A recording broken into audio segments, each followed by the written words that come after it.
Flyers GM Danny Briere met with the media today for his annual pre-training camp availability. It's a good table setter for what to expect going into training camp and his overall outlook on the season to come. We're going to look at some takeaways from today's presser and try to put things into perspective. To kick things off in the presser, Briere provided some injury updates.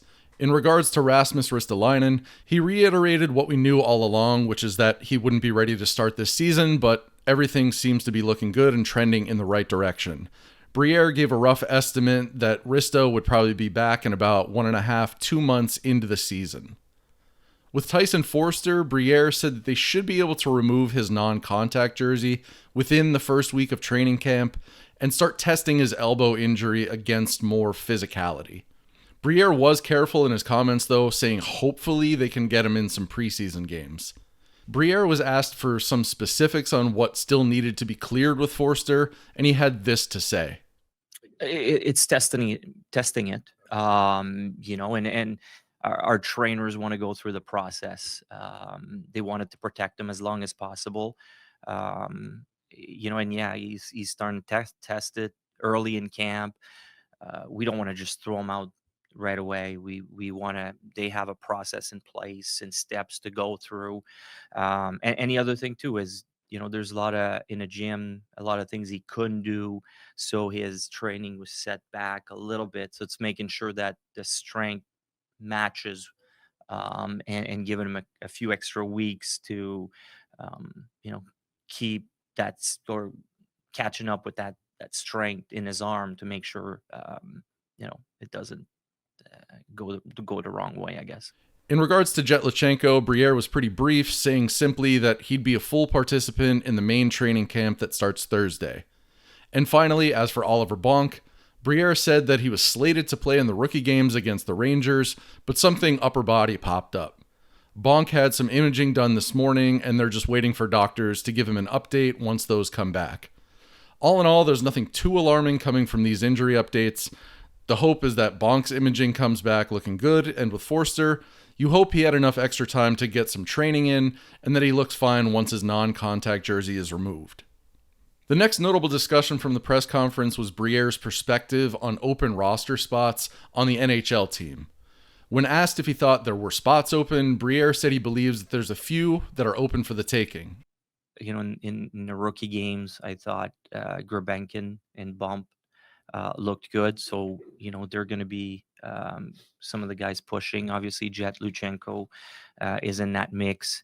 I thought Gaucher, Nesbitt, and Barkey really stood out as well in those rookie games. They're maybe in that next layer, but they've been really impressive as well.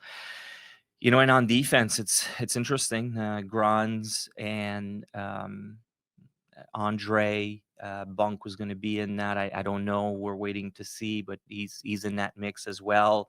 And we added Jolson and Gilbert that are also, pushing for jobs. So reading between the lines of what Danny said here, it sounds like he's saying that Grabenkin, Bump, and Luchenko are the main guys pushing for spots right now, which we kind of all expected.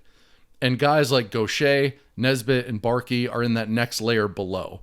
Though it's pretty much a guarantee that Nesbitt goes back to the OHL this season, so I don't really think it was Danny hinting that Nesbitt might make the team.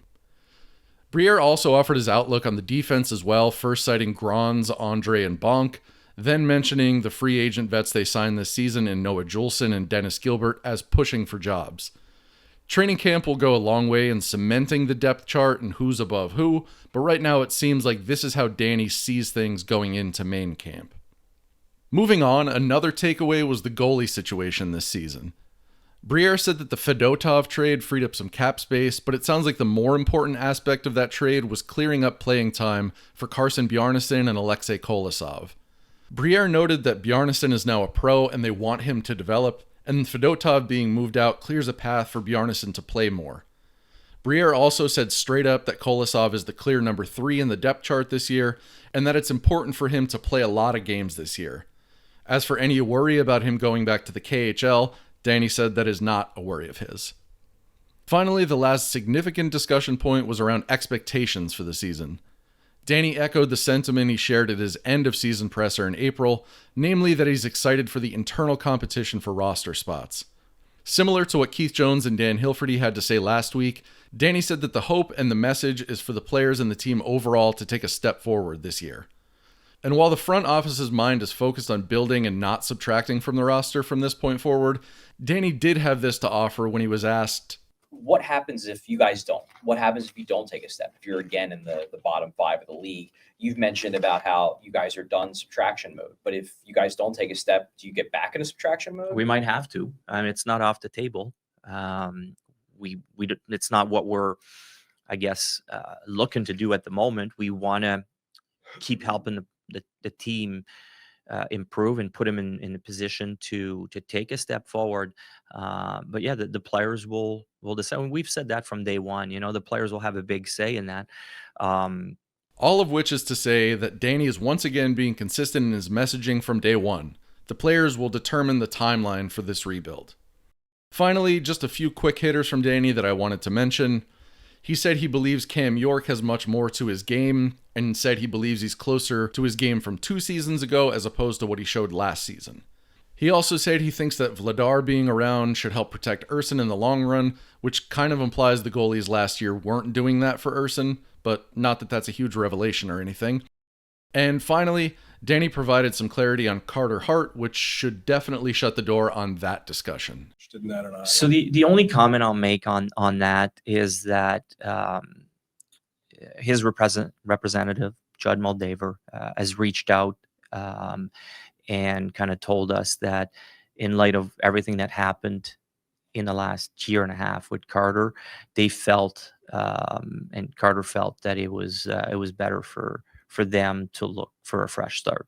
So that's where it's at, and it's the only comment I'm going to make on it.